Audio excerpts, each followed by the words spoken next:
Hello friend, कैसे हैं आप सब। आज से देख प्रकाश होटल हम अभी क्लास 12 के बायोलॉजी की जो 16 चैप्टर है उसी का अध्ययन करने वाले हैं, जिसमें से हमने आपको पोल्यूटेंट के बारे में बताया था कि पोल्यूटेंट क्या होता है।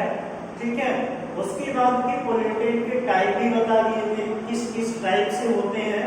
अभी हम पोल्यूशन के बारे में बता देते हैं कि पोल्यूशन क्या होता है। ठीक है, तो आज की टॉपिक है पॉल्यूशन के बारे में।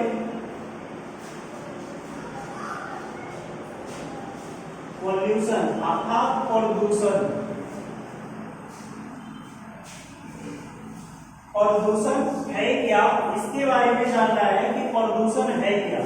ठीक है, तो इसके पहले हम थोड़ा सा लिखाने से पहले आपको थोड़ा सा समझा देते हैं कि प्रदूषण क्या होती है। देखिए, अगर हमारे बॉडी एक वातावरण में रहते हैं, इस जैव मंडल में इस बॉडी को किसी भी तरह से क्षति पहुंचना या क्षति पहुंचाते हैं, उसी को इस बॉडी का प्रदूषण कहा जाता है। अर्थात हमारे वातावरण में कोई भी ऐसे वस्तु की मात्रा अधिक हो जाती है जो कि प्रदूषण फैलाने के कागर होते हैं। ठीक है, तो उस वातावरण को क्या करता है, प्रदूषित कर लेता है। इसमें से हमको लिखना क्या है, वायु, जल एवं भूमि के भौतिक रासायनिक। ठीक है, वायु, जल एवं भूमि के भौतिक रासायनिक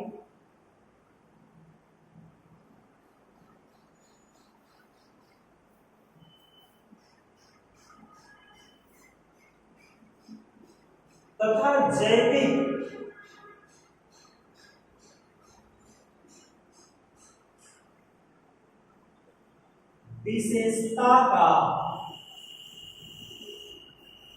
विशेषताओं में कुछ अवांछनीय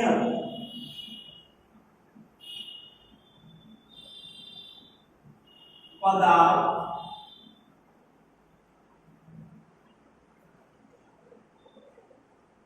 परिवर्तन करते हैं,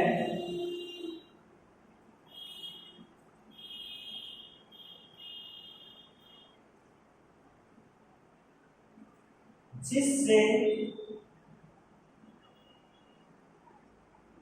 भवन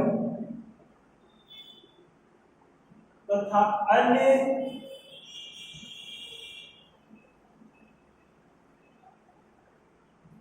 जीव जंतु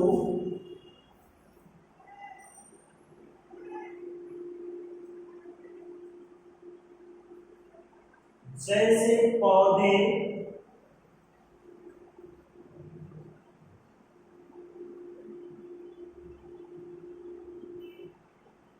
जंतु, पादप, संपदा, का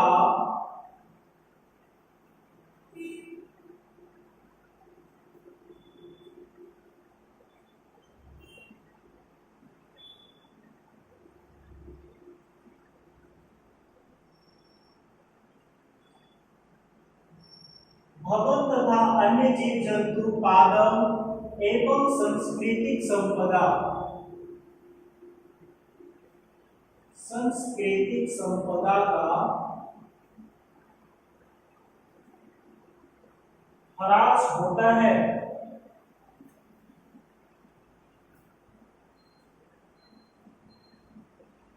प्राकृतिक रूप में ह्रास होता है।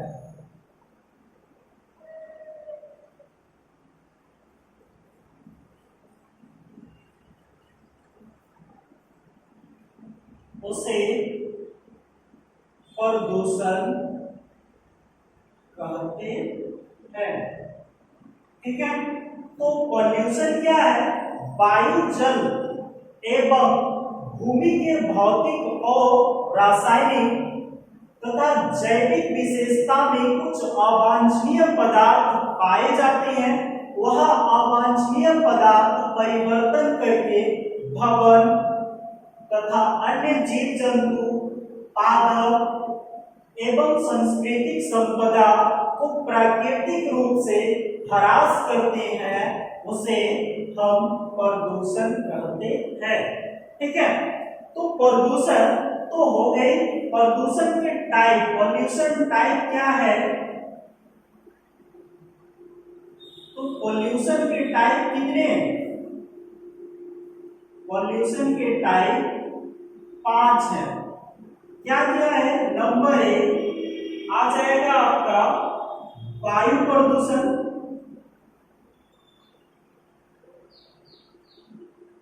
नंबर 2 आ जाएगा आपका जल प्रदूषण, नंबर 3 आ जाएगा आपका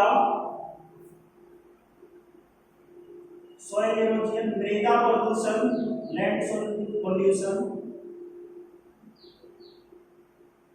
और नंबर 4 आ जाएगा आपका ध्वनि प्रदूषण,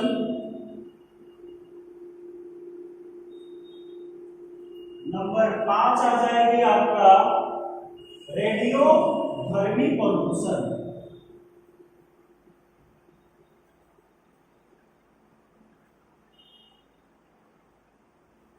ठीक है, तो वायु प्रदूषण, जल प्रदूषण, how many type of pollution? Then 5 type: air pollution, water pollution, soil pollution and noise pollution और रेडियो एक्टिव पोल्यूशन। ठीक है, तो यहाँ पे पोल्यूशन 5 टाइप के हैं, इसी का हमको क्या करना है? अध्ययन करना है। अब हम जानेंगे कि वायु प्रदूषण क्या होता है। ठीक है,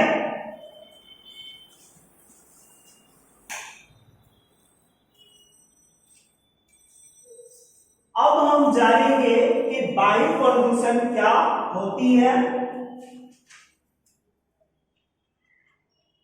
चलिए, अब नेक्स्ट टॉपिक आ जाएगी आपका वायु प्रदूषण का, कि वायु प्रदूषण क्या होती है, इसके बारे में जानना है।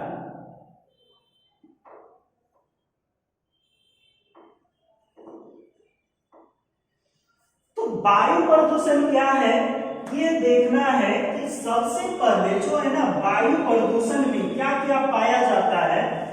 एक होता है प्रदूषण के जो मुख्य घटक हैं, या अर्थात वायु में क्या क्या घटक हैं, इसमें से मुख्य घटक कौन कौन से हैं? एक है नाइट्रोजन, जो कि 78% है। ठीक है, ऑक्सीजन जो कि 21% है। उसके बाद है आर्गन, कार्बन डाइऑक्साइड, जो कि 0.3% है, और आर्गन जो कि 1% है। ठीक है, तो ये वाले जो तत्व गैस हैं, ये वायु में मुख्य घटक का कार्य करता है। याद रखना है, नाइट्रोजन 78%, ऑक्सीजन 21%, कार्बन डाइऑक्साइड 0.03% और आर्गन 1% पाए जाते हैं। ये क्या करते हैं? ये गैस वायुमंडल में निरूपित रहते हैं। ये गैस वायुमंडल में एक अनुपात में स्थित होते हैं। ठीक है, तो जब ये गैस एक स्थिर अनुपात में स्थित होते हैं तो क्या होता है?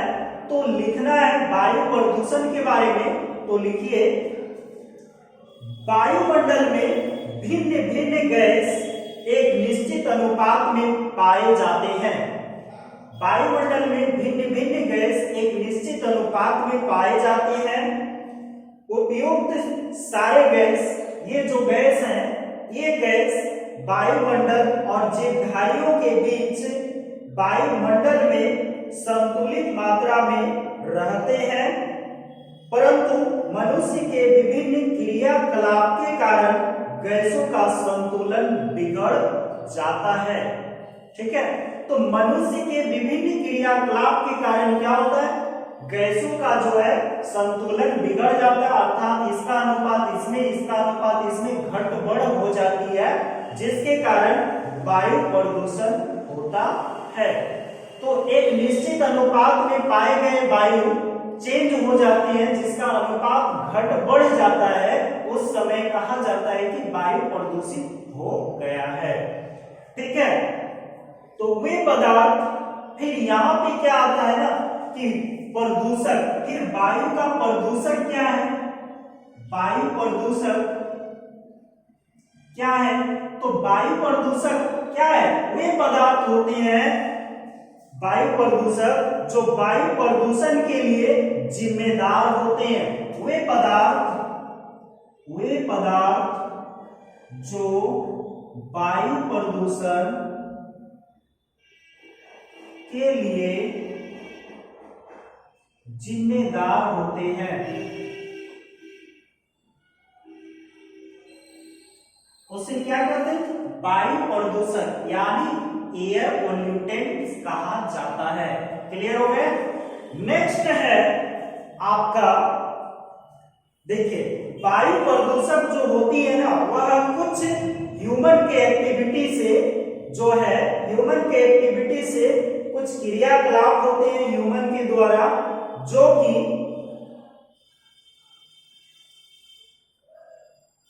प्राकृतिक क्रियाकलाप कुछ ऐसे होते हैं ना कि ह्यूमन के एक्टिविटी में भी ये पोल्यूटेंट्स पाए जाते हैं, और कुछ नेचुरल एक्टिविटी में भी कुछ पोल्यूटेंट पाए जाते हैं। तो ह्यूमन के एक्टिविटी में पाए गए पोल्यूटेंट्स हैं क्या, इसके बारे में जानना है।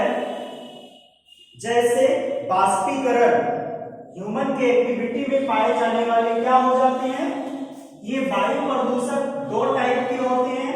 एक होता है ह्यूमन एक्टिविटी से, और दूसरा होता है नेचुरल एक्टिविटी से।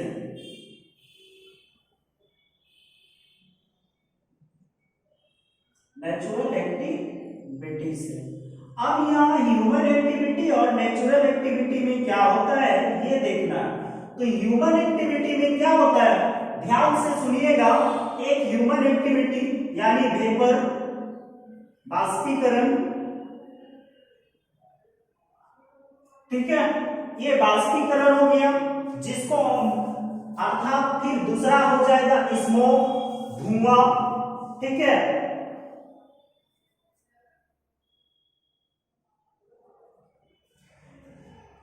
धुआं हो गया इत्यादि। इस तरह का बहुत तरह के होते हैं जो कि ह्यूमन के एक्टिविटी से पोल्यूटेंट तैयार होते हैं। लेकिन नेचुरल में परागकण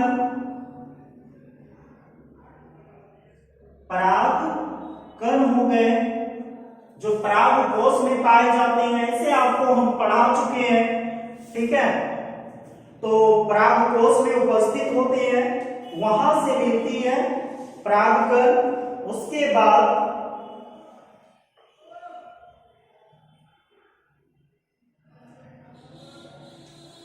बीजाणु हो गया, ज्वालामुखी मात्र से उत्पन्न गैस, और दूसरा है बीजाणु, तीसरा है ज्वालामुखी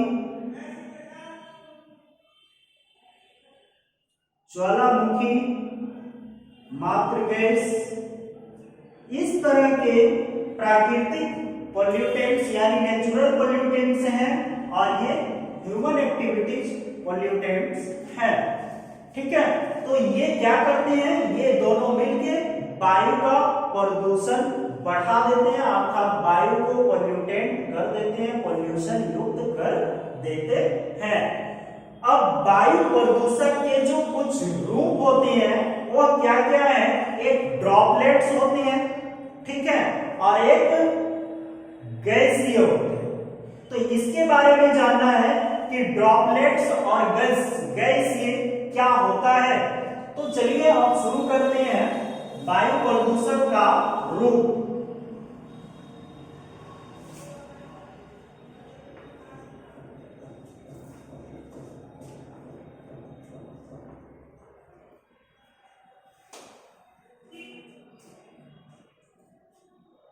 वायु प्रदूषक ड्रॉपलेट्स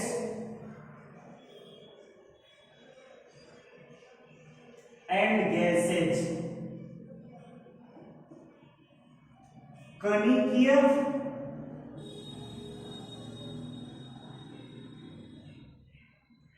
तथा गैसीय। इसमें थोड़ा ध्यान देने वाली बात यह है कि कणिकीय वायु प्रदूषक जिनका व्यास कणिकीय वायु प्रदूषक जिनका व्यास 10 माइक्रोमीटर, ठीक है, से अधिक होते हैं, जो वायु में अपने आप, ये 10 माइक्रोमीटर से क्या होता है, प्लस होता है, तब ये क्या करता है, वायु में अपने आप मिल जाते हैं, ठीक है। जबकि 10 माइक्रोमीटर से कम व्यास वाले 10 माइक्रोमीटर से कम व्यास वाले पार्टिकल रह जाते हैं, वायु में घुले मिले रह जाते हैं। कम व्यास वाले कण वायु में मिले रहते हैं। ये कम व्यास वाले कण वायु में मिले रहते हैं, ठीक है।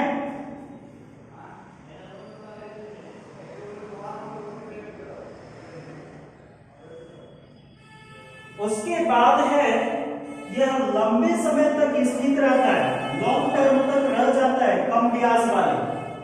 लेकिन एक चीज याद रखिएगा, जिसे हम लोग सस्पेंडेड पार्टिकल मैटर कहते हैं, जो लंबे समय तक रहता है ना, उसमें से कुछ पदार्थ भी हैं जो लंबे समय तक, या मतलब लॉन्ग टर्म पर रहता है, उसको हम सस्पेंडेड पार्टिकल मैटर कहते हैं, अर्थात इसी को SPM बोला जाता है, ठीक है। तो ये SPM का भी जो होता है ना, SPM अगर 1 माइक्रोमीटर से कम हो जाते हैं,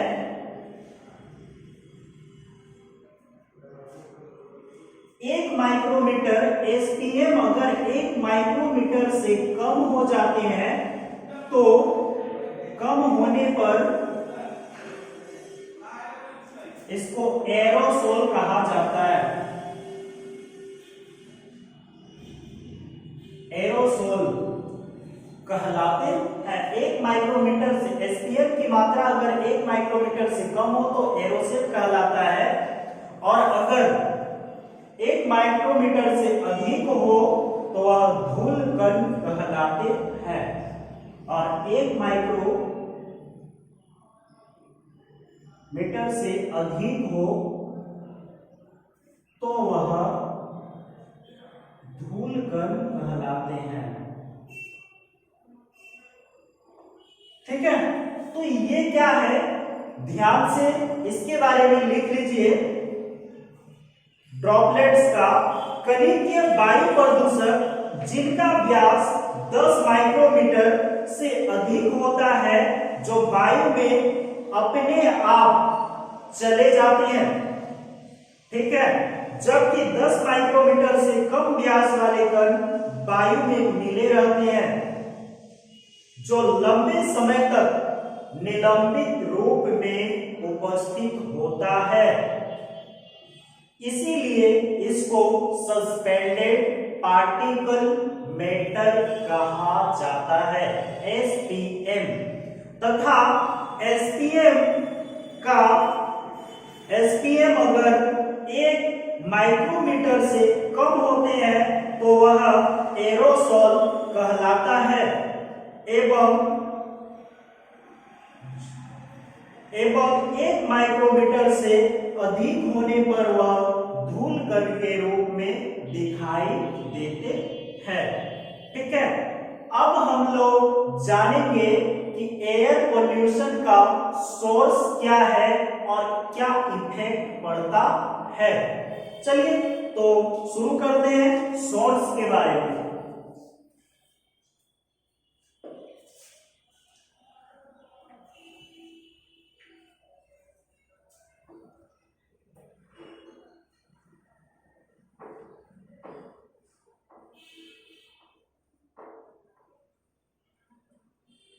एयर पोल्यूशन का सोर्स क्या है, तो लिखना है air source of air pollution, source of air pollution,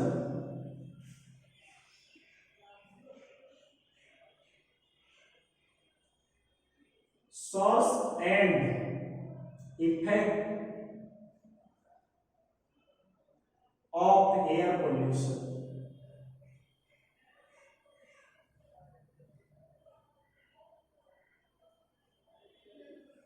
अब हम सोर्स जानेंगे और इसका प्रभाव जानेंगे। वायु प्रदूषण के स्रोत और प्रभाव का अध्ययन करेंगे। तो सबसे पहले क्या आता है सोर्स में, सल्फर डाइऑक्साइड, सल्फर डाइऑक्साइड। ये सल्फर डाइऑक्साइड क्या होते हैं ये जान जाइए कि सल्फर डाइऑक्साइड जो है एक प्रकार का यौगिक है। सल्फर डाइऑक्साइड एक प्रकार का क्या है, यह एक प्रकार का यौगिक है। इनमें कौन कौन से गैस शामिल होते हैं ये जान जाइए। एक है सल्फर डाइऑक्साइड, सल्फर डाइऑक्साइड, और दूसरा है सल्फर ट्राइऑक्साइड,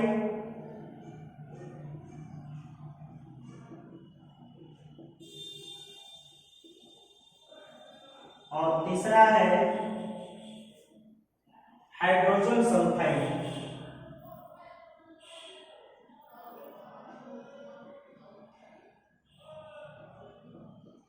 ये है H2S, ये है SO3,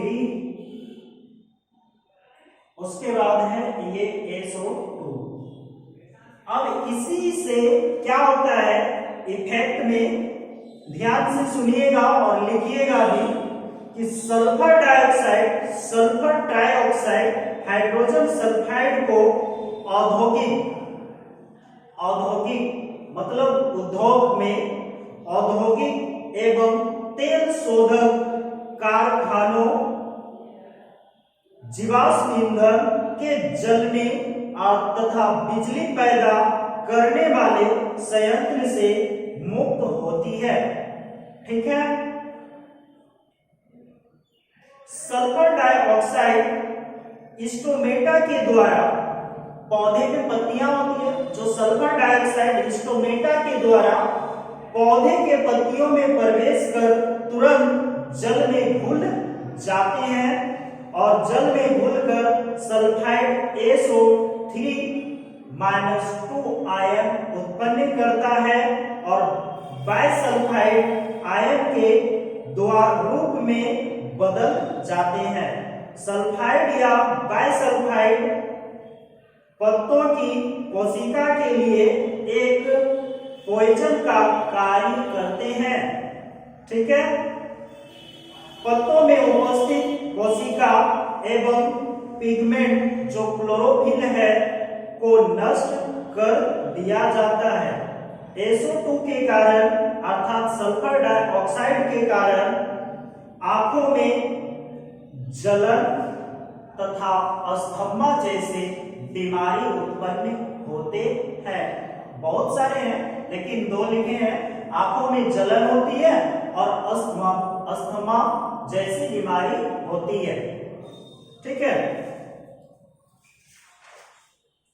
अब नेक्स्ट आएंगे दूसरा, नाइट्रोजन ऑक्साइड।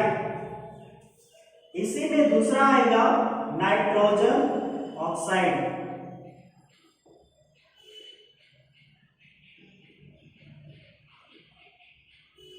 तो ये नाइट्रोजन ऑक्साइड है क्या, इसके बारे में भी जानना है।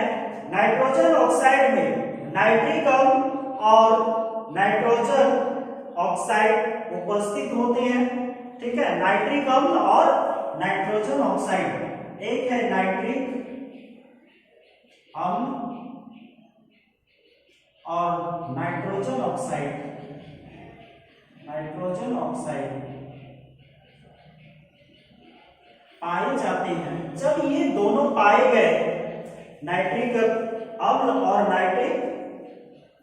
नाइट्रोजन ऑक्साइड में नाइट्रिक अम्ल और नाइट्रोजन ऑक्साइड आते हैं, तो इसमें भी क्या है ना कि औद्योगिक उद्योग एवं जीवाश्म ईंधन जैसे कोयले एवं पेट्रोलियम पदार्थ के जलने से प्राप्त गैसों में नाइट्रोजन ऑक्साइड पाए जाते हैं।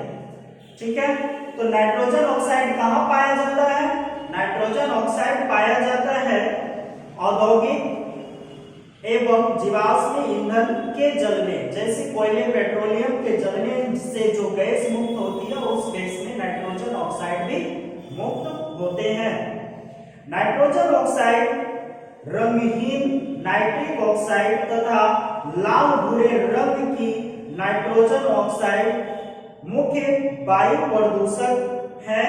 वातावरण में इस गैस की उपस्थिति अधिक होती है और अधिक होने से आंख, हृदय, यकृत एवं वृक्क के लिए बहुत हानिकारक साबित होते हैं। ठीक है, तो नाइट्रोजन ऑक्साइड की अधिकता होने के लिए हमारे बॉडी में क्या क्या होती है घटना?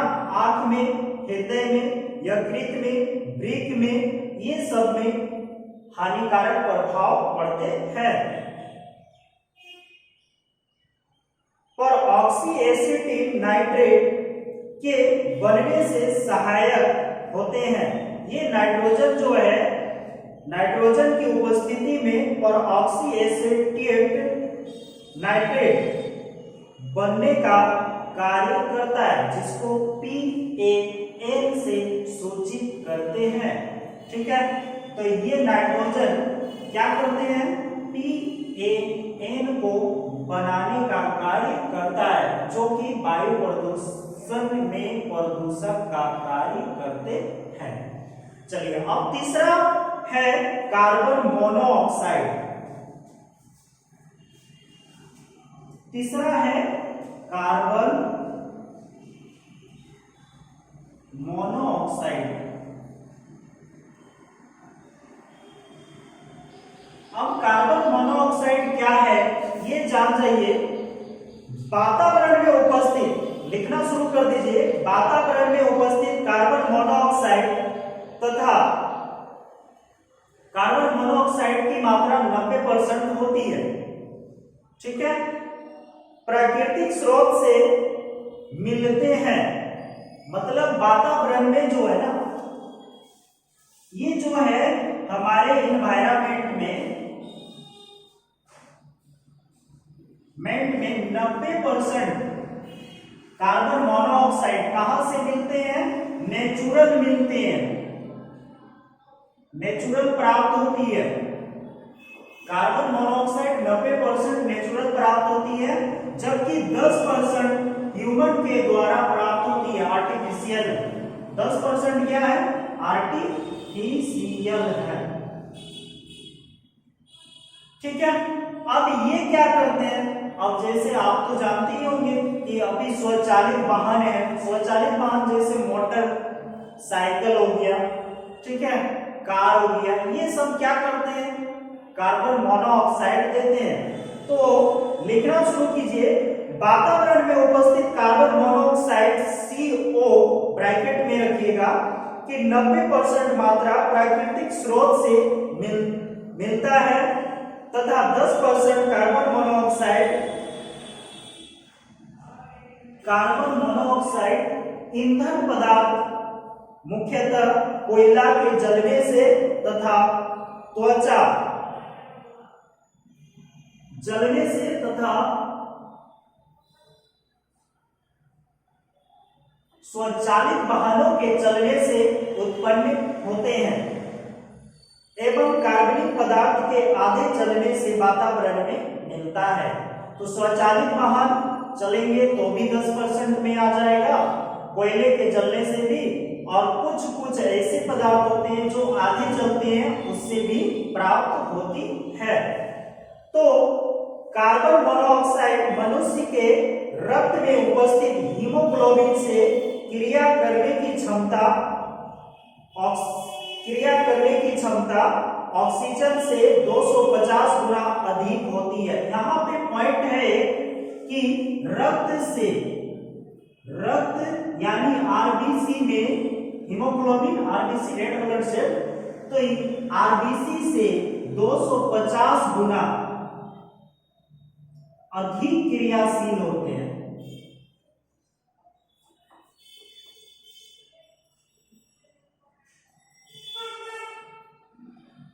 ठीक है, तो ये क्या कहते हैं, ध्यान से सुनिए।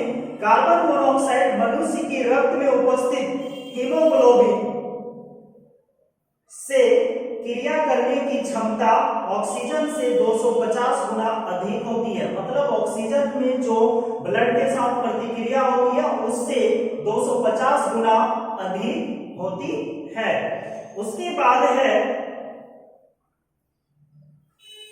अधिक कार्बन मोनोऑक्साइड युक्त वायु में रहने से श्वास रोधी हो जाने के कारण मृत्यु हो सकती है।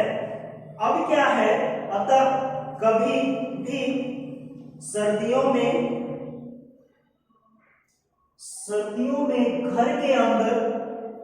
घर के अंदर जो अलाव जलाते हैं उसे नहीं जलाकर सोना चाहिए, मतलब उसको जलाकर नहीं सोना चाहिए। ठीक है, तो ये था आपका कार्बन मोनोऑक्साइड गैसों का। अब कुछ है ड्रॉपलेट्स सब्सटेंस। ठीक है, तो चलिए अब ड्रॉपलेट सब्सटेंस के बारे में जानते हैं। चौथा है कणकीय पदार्थ, ड्रॉपलेट्स सब्सटेंस।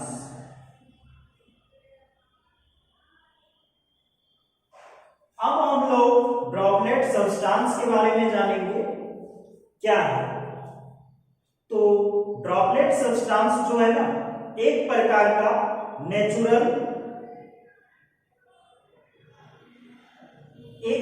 का ऐसा पदार्थ है जो नेचर से भी प्राप्त होती है और ह्यूमन की एक्टिविटी से भी प्राप्त होती है। तो ये लिखना शुरू कर दीजिएगा, ये प्राकृतिक एवं मानव जनित क्रियाकलापों से उत्पन्न ठोस पदार्थ एवं तरल बिंदु के होते हैं। इसका जो कणकीय पदार्थ है ना, वो ठोस पदार्थ भी होते हैं और कुछ कणकीय जिसको एरोसोल बोलते हैं उसके रूप में भी पाए जाते हैं, जैसे धूल, कण, बीजाणु, धुआं, ठीक है, इत्यादि। स्मोक एक सामान्य एयर पोल्यूटेंट्स है। ठीक है, स्मोक क्या, धुआं जो है वो क्या है, एयर पोल्यूटेंट्स, एक सामान्य एयर पोल्यूटेंट्स है जिससे ईंधन पदार्थों के अपूर्ण दहन के कारण अधिक ठोस कण वायुमंडल में निलंबित रहते हैं। उसके बाद गैस के माध्यम अति सूक्ष्म आकार के कणों के विक्षेपण से उत्पन्न बादलों को वायु विलय यानी एरोसोल कहते हैं। मतलब क्या है, अति सूक्ष्म कण जो कि बादल में विलय होते हैं उसको एरोसोल कहते हैं। वायु प्रदूषण से मनुष्य के श्वसन तंत्र पर बुरा प्रभाव पड़ता है। ये प्रभाव है, लिख लीजिएगा इफेक्ट में। ये तो आपका क्लियर हो गया, कणकीय पदार्थ में कुछ एरोसोल की अंतिम तक चले जाते हैं। एरोसोल धुएं की तरह होती है और स्मोक इसका मुख्य एयर पोल्यूटेंट्स है। एयर पोल्यूटेंट्स का मुख्य घटक कौन है? तो स्मोक है। उसके बाद कुछ इफेक्ट है, लिख लीजिए इफेक्ट में क्या क्या है। तो इफेक्ट में है वायु प्रदूषण से मनुष्य के श्वसन तंत्र पर बुरा प्रभाव पड़ता है तथा श्वसन संबंधी अनेक बीमारी जैसे दम्मा, फेफड़ा से संबंधित दूसरा रोग उत्पन्न होता है। अब हम लोग इसके नियंत्रण के बारे में पढ़ेंगे। Conserve of air pollutants, sorry air pollution, ठीक है। कंजर्वेशन ऑफ एयर पोल्यूशन के बारे में अब हम अध्ययन करेंगे।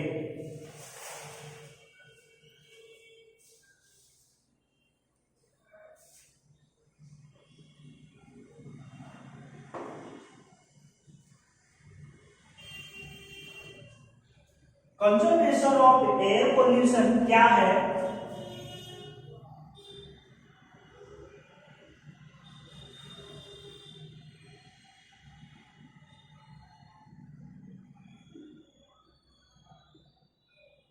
अर्थात है वायु प्रदूषण का नियंत्रण।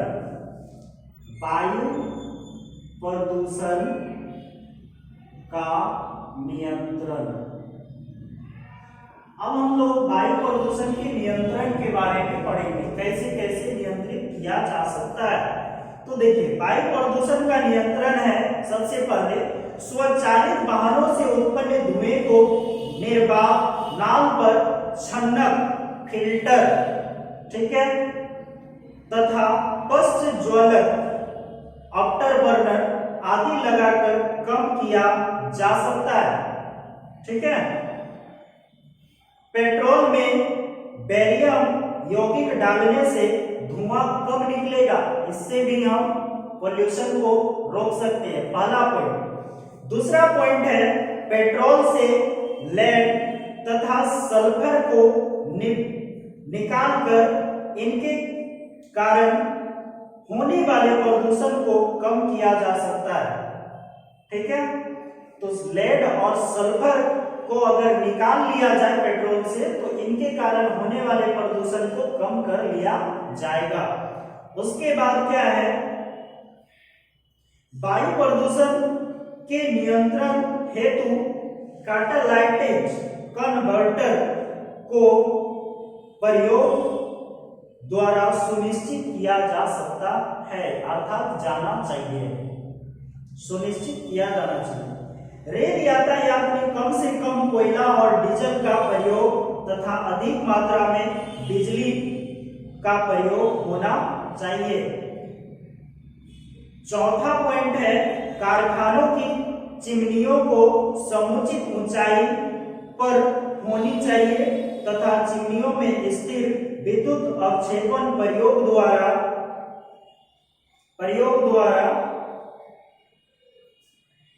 गैसों से प्रदूषक पदार्थ को पृथक किया जाना चाहिए, ठीक है।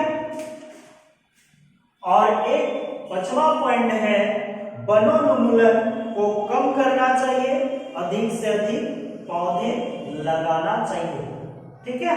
तो आज हमने आपको बताए कि एयर पोल्यूशन कहां से होते हैं, अर्थात पोल्यूशन के सोर्स बताए, ठीक है। पोल्यूशन क्या होता है उसके बारे में बताए, पोल्यूशन के सोर्स को बता दिए। उसके बाद हम पोल्यूशन के इफेक्ट को भी बताए। उसके बाद आपको पोल्यूशन के कंजर्वेशन को भी बताए, ठीक। ये 5 पॉइंट आप अच्छे से याद कर लीजिएगा कि 5वां पॉइंट तक पढ़ना है, उसके बाद आप कोई भी एग्जाम में बैठ सकते हैं। लेकिन एक मस्ट पॉइंट था कि रक्त जब ऑक्सीजन के साथ अभिक्रिया करती है तो ऑक्सीजन से कई गुना अधिक नाइट्रोजन, कार्बन मोनोऑक्साइड कई गुना अधिक क्रियाशील होते हैं। ये मोस्ट पॉइंट है जो नीट में पूछा जाता है। तो कार्बन मोनोऑक्साइड रक्तों के साथ 250 गुना अधिक क्रियाशील होते हैं, ठीक है। तो इसी के साथ आज टॉपिक खत्म करते हैं, फिर अगले पार्ट में फिर आपको बताया जाएगा। ठीक है, धन्यवाद। Thank you for watching.